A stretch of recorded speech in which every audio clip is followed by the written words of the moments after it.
నీకు ఎవరి మీద అయితే డౌట్ ఉందో ఒక మంది నుంచి నేను నిమ్మకాయ కోస్తా, దాంట్లో నుంచి రక్తం వచ్చిందనుకో వాళ్ళ దగ్గరనే దొంగతనం వస్తువులు ఉన్నట్టు, లేకపోతే ఉండన్నట్టు. సరే సార్.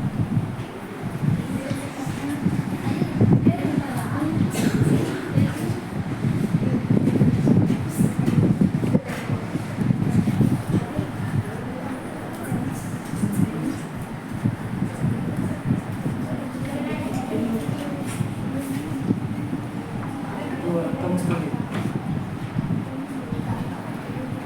వాడేంటి వస్తువులు దొంగతనం చేసి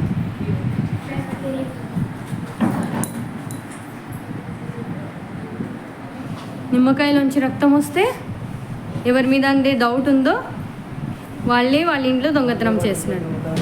ఏం నిమ్మకాయ అది? మంత్రించావా?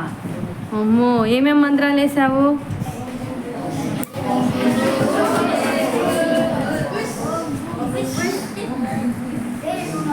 ఏది రక్తం చూపించు, రక్తం చూపించు. ఓ మై గాడ్, నిమ్మకాయలోంచి రక్తం వస్తుందా? ఎంత పవర్ఫుల్ మంత్రాలు వేసావురా.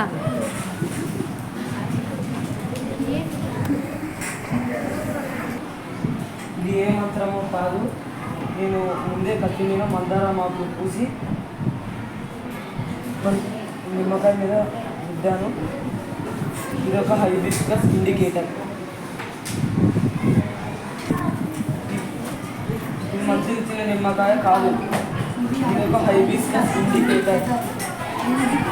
ఈ కత్తికి నేను మందారం ఆకులు పూసి నిమ్మకాయకి కోస్తే దీంట్లో రక్తం వచ్చింది. ఇది ఏ మంత్రము కాదు, వేరే వాళ్ళు ఇట్లనే చేస్తున్నారు. ఏ మంత్రం కాదు, ఒక హైబిస్కస్ ఇండికేటర్స్. మూఢనమ్మకాలని నమ్మద్దు, ఇది ఒక ఎక్స్పెరిమెంట్. మూఢనమ్మకాలు నమ్మవద్దు, ఎవరు మోసపోవద్దు.